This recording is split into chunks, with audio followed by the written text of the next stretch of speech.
టాలీవుడ్ ను షేక్ చేస్తున్న drugs case విచారణ చాలా సీరియస్ గా కొనసాగుతోంది. డ్రగ్స్ కేసులో టాలీవుడ్ లింకులపై సిట్ పిన్ పాయింట్ గా కూపిలాగుతోంది. ఫిల్మ్ కెరియర్ లో ఎన్నో ఆటుపోట్లు ఎదుర్కొన్న హీరో రవితేజ రియల్ లైఫ్ లో అతిపెద్ద పరీక్షను ఎదుర్కోబోతున్నాడు. డ్రగ్ లింకులపై మాస్ మహారాజా క్లూ ఇస్తాడా? రవితేజకు సంబంధించి సిట్ అధికారుల వద్ద ఎటువంటి ఆధారాలున్నాయి? సిట్ ఎపిసోడ్ లో ఇవాళ కిక్ 9 తెరపైకొస్తోంది.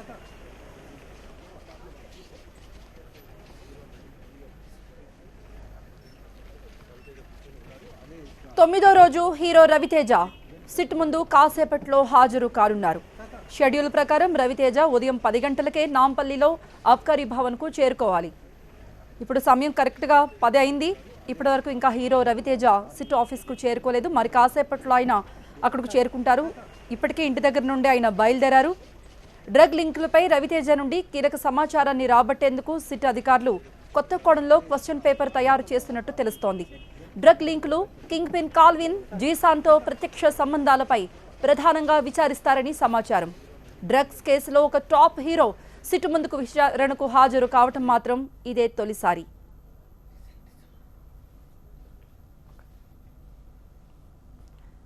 డైరెక్టర్ పూరి నుండి నటి ముమైత్ ఖాన్ వరకు ప్రశ్నించిన విధంగానే సిట్ అధికారులు హీరో రవితేజను కూడా అవే క్వశ్చన్స్తో ఇంట్రాగేషన్ చేయనున్నారా? మాస్ మహారాజా కోసం మరేదైనా కొత్త కోణంలో ప్రశ్నావళిని సిద్ధం చేశారా? రవితేజ డ్రైవర్ శ్రీనివాసరాజుకు సిట్ నోటీసులు అందజేసిన నేపథ్యంలో రవితేజ కూడా డ్రగ్స్ తీసుకుంటారా? రవితేజకు శ్రీనివాస్ డ్రగ్స్ సరఫరా చేసేవాడా? శ్రీనివాస్కు కాల్విన్, జీసాన్తో సంబంధం ఉందా? ఎక్కడి నుండి ఎవరు డ్రగ్స్ అందజేసేవారు? డ్రగ్స్ లింకులపై కీలక విషయాలు రాబట్టేందుకు రవితేజకు సంబంధించిన అన్ని ఆధారాలు సిట్ అధికారులు ఇప్పటికే సేకరించినట్టు తెలుస్తోంది. కాల్విన్ మొబైల్లో మీ నెంబర్ ఎందుకుంది? జీసాన్తో 6 ఏళ్ల నుండే పరిచయం ఉందా? అంతకుముందే తెలుసా? మీకు డ్రగ్స్ సరఫరా చేశారని అతను ఒప్పుకున్నాడు. డ్రగ్స్ ఎప్పటి నుండి తీసుకుంటున్నారు? కాల్విన్ను ఎవరు పరిచయం చేశారు? జీసాన్తో ఎటువంటి ఫ్రెండ్షిప్ ఉండేది? జీసాన్ ద్వారా కాల్విన్ పరిచయం అయ్యాడా మీకు? కాల్విన్ ద్వారా జీసాన్ పరిచయం అయ్యాడా? జీసాన్ ఇంటికే డ్రగ్స్ తీసుకుని వచ్చేవాడా? ఇటువంటి ప్రశ్నలన్నీ అడిగే వీలుంది. మరోవైపు పార్టీలకు సంబంధించి ప్రధానంగా క్వశ్చన్స్ ఉండే అవకాశం ఉంది. కాల్విన్తో పార్టీలకు వెళ్లేవారా? పార్టీలు ఎక్కడ జరిగేవి? పార్టీల్లో డ్రగ్స్ తీసుకునేవారా? డ్రగ్స్ ఎవరు ఆర్డర్ ఇచ్చేవాళ్ళు? డ్రగ్స్ ఎవరు ఎలా తెచ్చేవాళ్ళు? డ్రగ్స్ ముఠాకు సంబంధించి మీ దగ్గర ఏదైనా సమాచారం ఉందా? షూటింగ్లు లేని సమయంలో బ్యాంకాక్కు ఎందుకు వెళతారు? డైరెక్టర్ పూరి జగన్నాథ్తో మీ రిలేషన్షిప్ ఎటువంటిది? డ్రగ్స్ కేసులో అరెస్ట్ అయిన భరత్కు ఎవరు డ్రగ్స్ సరఫరా చేసేవాళ్ళు? భరత్ ఫోన్లో కాల్విన్ నెంబర్తో పాటు మరికొందరు ప్రముఖుల నెంబర్లు కూడా ఉన్నాయి. వారిలో ఎవరెవరు డ్రగ్స్ తీసుకుంటారు? వారెవరితోనైనా మీకు పరిచయం ఉందా? వంటి ప్రశ్నలు సిట్ అధికారులు సంధించబోతున్నట్టు తెలుస్తోంది. డ్రగ్స్ లింకులపై సిట్ అధికారుల వద్ద ఆధారాలు చూసి మాస్ మహారాజా ఉలిక్కిపడి ఊకొడతాడా, లేక నిబ్బరంగా ఉంటూ సమాధానాలు చెప్తాడా?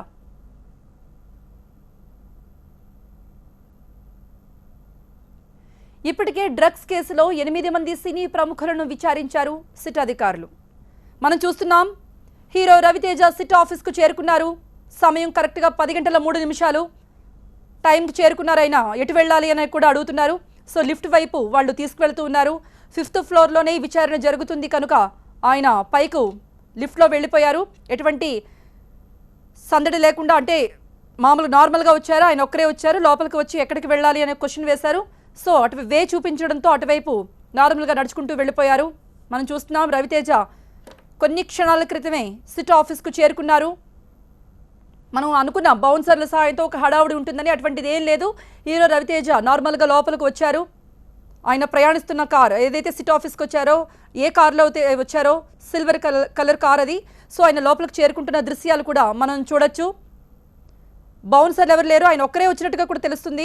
సో లోపలకు రాగానే ఆయన సిట్ ఆఫీస్ లోపలకు రాగానే ఎటు వెళ్ళాలి అంటే సిట్ ఆఫీస్కు 2 దారులు ఉన్నాయి. ఒకటి మెట్ల ద్వారా వెళ్ళొచ్చు, లేదంటే లిఫ్ట్లో కూడా వెళ్ళొచ్చు. సో లోపలకు రాగానే ఆయన ఎటువైపు వెళ్ళాలని ఒక చిరునవ్వుతోనే అడిగారు. ఆయన వే చూపించగానే లిఫ్ట్ లోపలికి వెళ్ళిపోయారు. 5th ఫ్లోర్లోనే విచారణ జరగబోతోంది. సో హీరో రవితేజ 10 గంటలకే సిట్ ఆఫీస్కు చేరుకున్నారు. 10 గంటల 3 నిమిషాలకు సిట్ ఆఫీస్ లోపలికి ఎంటర్ అయ్యారు. సో మరి కాసేపట్లో విచారణ మొదలు కాబోతోంది. 10 గంటల 15 నిమిషాలకు లేదా 10:30 సమయంలో సిట్ అధికారులు విచారణ స్టార్ట్ చేస్తారు. మరి ఏ సమయం వరకు ఈ విచారణ కొనసాగుతుంది?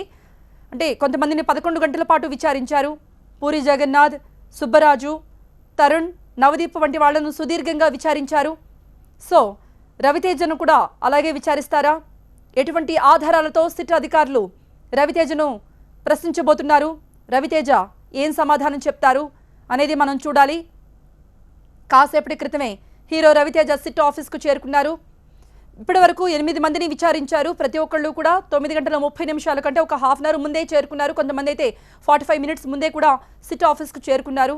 కానీ ఈరోజు హీరో రవితేజ మాత్రం సరిగ్గా సిట్ ఆఫీస్ అధికారులు ఏదైతే టైం ఇచ్చారో 10 గంటలకు సరిగ్గా ఆ సమయానికే ఆయన లోపలకు వచ్చారు.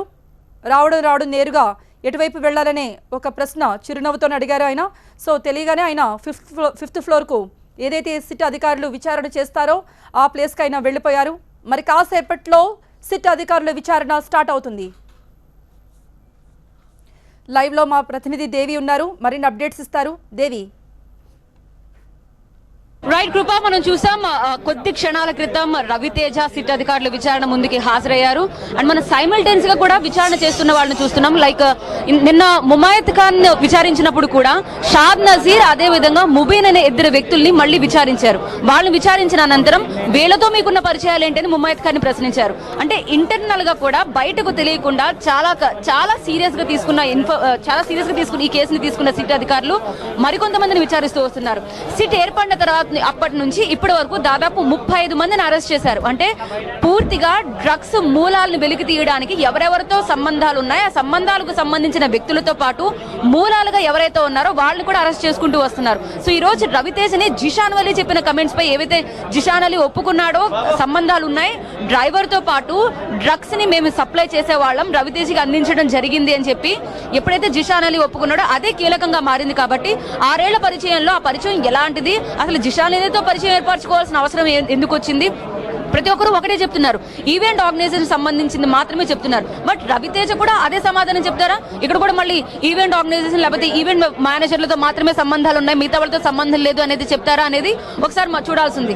అండ్ ఎవరైతే కొత్తగా అరెస్ట్ చేస్తున్నారో అదుపులోకి తీసుకుంటున్నారో మనం మైక్ కమింగ్ అని కూడా చూసాం. అదుపులోకి తీసుకున్న తర్వాత అతను చాలా కీలకమైన ఇన్ఫర్మేషన్ ఇచ్చినట్టుగా తెలుస్తోంది. మళ్ళీ పూరి జగన్నాథ్ తో సంబంధాలకు సంబంధించి లేకపోతే చార్మికి సంబంధించి కూడా ఏవో ఊహాగానాలు వస్తున్నాయి. సో స్క్రీన్ మీద కనిపించే వ్యక్తులు కాకుండా ఇంకా బయట ఇంకా వ్యక్తులు అసలైన డ్రగ్స్ సప్లై చేసే వాళ్ళకి సంబంధించి వాళ్ళని అదుపులోకి తీసుకోవడం, వాళ్ళకి మీకు ఎలాంటి సంబంధం ఉంది, ఎవరెవరికి సప్లై చేసేవారు, ఇవన్నీ కూడా చాలా జాగ్రత్తగా అబ్జర్వ్ చేస్తున్నారు. అండ్ ముమాయత్ ఖాన్ ఇంట్రాగేషన్ లో కొన్ని ఇన్ఫర్మేషన్ ఆమె ముందుగా హామీ ఇస్తానని వచ్చింది. అంటే ఒకవేళ నిజంగానే మీరు శాంపిల్స్ తీసుకోవడానికి అయితే కనుక గోల్డ్ అదేవిధంగా వెంట్రుకలు ఇవ్వడానికి రెడీ అని చెప్పి ముమాయత్ ఖాన్ ఒకవేళ తను నిరాకరిస్తుందని అనుకున్నాం. బట్ ఆమె ఇవ్వడానికి వస్తే అధికారులు ఇప్పుడు అవసరం లేదు, అవసరమైనప్పుడు పిలుస్తామని చెప్పి అన్నారు. ఒకవేళ రవితేజ కూడా మరి బ్లడ్ నమూనా అదేవిధంగా వెంట్రుకలు గోల్డ్వి మళ్ళీ శాంపిల్స్ ఇవ్వడానికి సిద్ధంగా ఉంటారా? ఇంతకు ముందు కూడా సీసీటీవీ ఫుటేజ్ కూడా పరిశీలించుకోవచ్చు. ఒకవేళ పబ్లో నేను తిరిగినట్టుగా లేకపోతే డ్రగ్స్ సేవించినట్టుగా ఒకవేళ మీకు అనుమానం ఉంటే అక్కడ ఉన్న సీసీటీవీ ఫుటేజ్ని పరిశీలించుకోవచ్చు అని ఆమె స్వచ్ఛందంగా వచ్చి ఇన్ఫర్మేషన్ ఇచ్చింది. బట్ ఇక్కడ రవితేజకు సంబంధించి ఏ ఆధారాలను చూపించిపోతున్నారు? కేవలం వాళ్ళ మధ్య జరిగిన సంభాషణలు లేకపోతే వాట్సాప్ మెసేజ్లు మాత్రమే ఇక్కడ ఆధారాలుగా చూపించబోతున్నారా? లేకపోతే బయటకు తెలియని వ్యక్తుల పేర్లు లేకపోతే బయటకు తెలియని వ్యక్తుల ద్వారా వాళ్ళ ముందుంచి వీళ్లతో మీకున్న సంబంధం ఏంటి, ఎప్పటి నుంచి అనేది వాళ్ళు ప్రశ్నించబోతున్నారా? అండ్ తెలంగాణ సర్కారు కూడా చాలా స్వేచ్ఛ ఇచ్చింది. ప్రస్తుతం ఇది కేవలం ఒక వ్యక్తికి సంబంధించిందో లేకపోతే ఒక వ్యవస్థకు సంబంధించింది కాదు, కంప్లీట్ రాష్ట్ర ప్రజలకు సంబంధించింది. గుడుంబ పేకాట్ లాంటి వాటితోనే జీవితాలని నాశనం చేసుకుంటున్నప్పుడు డ్రగ్స్ అంత సీరియస్ ఇష్యూ అయినప్పుడు వాటిపై మూలాలను కదపడానికి ఎందుకు అంత ఫ్రీడమ్ ఇవ్వకూడదనే ఉద్దేశంతో డ్రగ్స్ నివారణ కోసం పూర్తిగా చర్యలు తీసుకుంటున్నట్టుగా అనిపిస్తోంది. పద్మారావు ఎక్సైజ్ శాఖ మంత్రి పద్మారావు కూడా ఇదే మాట మాట్లాడుతూ వచ్చారు. సో హైదరాబాద్ లో ఈ కేసు చాలా సీరియస్. అండ్ ఇప్పుడు రవితేజ ఒక అగ్ర హీరో సిట్ విచారణ ముందుకు హాజరవడం నిజంగానే ఒక సెన్సేషనల్ న్యూస్. ఇప్పటి వరకు కాంట్రవర్సీలో లేని వ్యక్తి కేవలం వాళ్ళ తమ్ముడి ద్వారానే పేర్లు బయటకు వచ్చేవి. ఇంతకుముందు డ్రగ్స్ ఆరోపణలతో టాస్క్ ఫోర్స్ పోలీసులు కూడా రెడ్ హ్యాండెడ్ గా భరత్ ఒకసారి పట్టుకున్నారు బంజారాహిల్స్ రోడ్ నెంబర్ 3లోనే. సో అప్పుడు కూడా భరత్ పేరు వినిపించింది తప్పితే ఎప్పుడు రవితేజ పేరు వినిపించలేదు. సో అప్పటి నుంచే మూలాలున్న రవితేజ పేరు కాపాడడానికి జాగ్రత్త పడ్డారా, లేకపోతే భరత్ ద్వారా లేకపోతే రవితేజకి ఏమైనా డ్రగ్స్ అలవాటయ్యాయా, లేకపోతే ఇంకా బయటకు తెలియని విధంగా లోపల ఏమన్నా సప్లైకి సంబంధించి కీలకంగా ఏమన్నా పాత్ర పోషించి ఉంటారా? సో ఈ యాంగిల్లో అయితే మాత్రం ప్రస్తుతం క్వశ్చన్స్ అయితే ఉండబోతున్నాయి. కృప. దేవి, ఈ రోజు రవితేజ అక్కడికి చేరుకున్నారు కదా సిటీ ఆఫీస్కు, ఆయన ఒక్కరే వచ్చారా లేకపోతే ఆయనతో పాటు లాయర్ ఎవరైనా అక్కడ బయట వరకు రావడం చూసామా? ఎస్, మనం విజువల్స్ లో చూసాం రవితేజతో పాటు ఒక కనిపించారు కానీ ఆబ్వియస్లీ పైకి వెళ్ళిన తర్వాత మళ్ళీ ఎవరైతే విచారణ ఎదుర్కొంటున్నారో వాళ్ళు మాత్రమే రూమ్ లోకి అనుమతిస్తున్నారు, మిగతా వాళ్ళని మళ్ళీ కింద ఫ్లోర్ లోనే ఆపేస్తున్నారు. కాకపోతే ఒక 2 రోజులు సెలవు తీసుకున్నారు షూటింగ్ లో నుంచి అంటే మాత్రం తప్పనిసరిగా ఒక అడ్వకేట్ తో కానీ లేకపోతే ఎవరు తనకు సన్నిహితంగా ఉండే వ్యక్తుల నుంచి కానీ సలహాలు తీసుకుని ఉండొచ్చు. అండ్ ఇక్కడ ఇంకొక విషయం ఏంటంటే పూరి జగన్నాథ్ తో ఇట్లు శ్రావణి సుబ్రహ్మణ్యంతో అంటే 2001 నుంచి ఉన్న పరిచయం. ఎప్పుడో 1990లో కర్తవ్యం సినిమాలో ఒక చిన్న క్యామియో రోల్లో నుంచి వచ్చి ఆ తర్వాత అసిస్టెంట్ డైరెక్టర్ గా మారి తన 27 ఏళ్ల సినిమా కెరియర్ లో ఎంతో మంది ఆప్తులను సంపాదించుకున్నారు, ఎంతో అభిమానం సంపాదించుకున్నారు. అండ్ సాన్నిహిత్యం సంబంధించి కూడా క్లోజ్ రిలేషన్స్ ఎక్కడ కాంట్రవర్షియల్ విషయంలో మాత్రం ఇప్పటి వరకు మనం చూడలే. ఈ 27 ఏళ్ల సినిమా కెరియర్ లో ఏ ఒక్క కాంట్రవర్షియల్ లోనూ రవితేజ పేరు ఎక్కువగా మనం వినలేదు. మిగిలిన వాళ్ళు ఏదో ఒక రూపంలో వార్తల్లో ఉంటారు తప్పితే సినిమా విషయాల్లో తప్పితే మిగిలిన విషయాల్లో రవితేజని ఇప్పుడు మనం స్క్రీన్ మీద చూడలేదు. అలాంటిది ఆల్ ఆఫ్ సడన్ రవితేజ పేరు రావడం, రవితేజ విచారణకు హాజరవడం, డైరెక్ట్ గా కనెక్షన్ ఉండడు. ఇక్కడ పూరి జగన్నాథ్ ఎలా అయితే ముమాయత్ ఖాన్ కాల్విన్ తో డైరెక్ట్ గా సంబంధాలు ఉన్నవి, కాంట్రాక్ట్స్ ఉన్నాయని చెప్తున్నారో అదే విధంగా జిషన్ అలీతో అదేవిధంగా కాల్విన్ తో రవితేజకు కూడా డైరెక్ట్ గా కాంటాక్ట్స్ ఉన్నాయంటే బహుశా వాళ్ళ దగ్గర పక్కా ప్రూఫ్స్ ఏవో సిట్ అధికారుల వద్ద ఉండే ఉంటుంది. అదే ఇప్పుడు వాళ్ళు చూపించబోతున్నారు. సో ఇక్కడ రవితేజ ఎప్పుడు ఇంత అంటే తన స్టైల్ని ఒకసారి మనం అబ్జర్వ్ చేస్తే స్క్రీన్ మీద చాలా మంచి బాడీ మాస్ డైలాగ్స్ చెప్తూ చాలా రెక్లెస్ బాడీ లాంగ్వేజ్ చూపిస్తూ చాలా మంది అభిమానం చేరుకుంటారు. కానీ ఎప్పుడైనా కెమెరా ముందుకు వచ్చేటప్పుడు మాత్రం రవితేజ చాలా తక్కువగా మాట్లాడుతూ ఉంటారు. అంటే ఎంత పెద్దగా మాట్లాడాల్సి వచ్చినా ఒక 2-3 వర్డ్స్లో ఆయన తేల్చేస్తూ ఉంటారు. అలాంటిది ఇప్పుడు సిట్ అధికారులు వేసే వరుస ప్రశ్నలకు రవితేజ ఎలాంటి సమాధానం చెప్పబోతున్నారు. ఇక్కడ వీడియో ఆడియో రికార్డింగ్స్ కూడా ఉంటున్నాయి, అవన్నీ మనం చూస్తున్నాం. సో అవన్నీ కూడా వాళ్ళు ఆధారాలుగా చూపిస్తున్నారు. ఇక్కడ వాళ్ళు ఇష్టపూర్వకంగానే వాళ్ళు శాంపిల్స్ ఇవ్వడం సేకరిస్తున్నామని చెప్తున్నారు. సో ఒకవేళ వాళ్ళు టఫ్ క్వశ్చన్స్ వేస్తే, ఇరకాటంలో పెట్టే ప్రశ్నలు వేస్తే రవితేజ తన ఇన్నోసెన్స్ ని ప్రూవ్ చేసుకోవడానికి ఏం మాట్లాడతారనేది ఒకసారి మనం ఆలోచించాల్సి ఉంటుంది. ఎస్ దేవి, మళ్ళీ మీ దగ్గరకు వస్తాం. రవితేజ కాసేపటి క్రితమే సిట్ ఆఫీస్కు చేరుకున్నారు. 10 గంటల 3 నిమిషాలకు ఆయన సిట్ ఆఫీస్ లోపలికి వచ్చారు. రవితేజతో పాటు ఒక వ్యక్తి, ఒక పర్సన్ కూడా అతను వెంట ఉన్నారు. మేబీ 5th ఫ్లోర్ వరకు వెళ్ళిన తర్వాత మేబీ అతను రిటర్న్ అవ్వచ్చు. విచారణకు మాత్రం రవితేజను ఒక్కరినే లోపలకు అనుమతిస్తారు. సిట్ అధికారుల విచారణ కూడా మరి కాసేపట్లో మొదలు కాబోతోంది. అయితే ఎంతమంది అధికారులు ప్రశ్నిస్తారు, అకున్ సబర్వాల్ కూడా ఈ విచారణలో ఉంటారా, అంటే ప్రశ్నించే తప్పుడు అకున్ సబర్వాల్ కూడా ఉంటారా, హీరో రవితేజను ఎటువంటి క్వశ్చన్స్ అడుగుతారు అనేది చూడాలి. ఇంతకుముందు మా ప్రతినిధి దేవి చెప్పినట్లుగా రవితేజ చాలా అంటే తన కెరియర్ అంతా కూడా చాలా కష్టపడి ఈ స్థాయికి వచ్చిన వ్యక్తి హీరో రవితేజ. ఎప్పుడూ కూడా కాంట్రవర్సీ కానీ లేకపోతే ఒక విషయం మీద ఆయన ట్వీట్ చేయడం లేకపోతే ఒక ఫేస్బుక్లో వీడియో పెట్టడం ఇలాంటి వార్తలు ఏమీ కూడా ఆయన ఇన్నేళ్ల కెరియర్లో ఎప్పుడు మనం చూడలేదు. ఆయన పేరు మొట్టమొదటిగా వినిపించింది మాత్రం అతని తమ్ముడు భరత్ విషయంలోనే.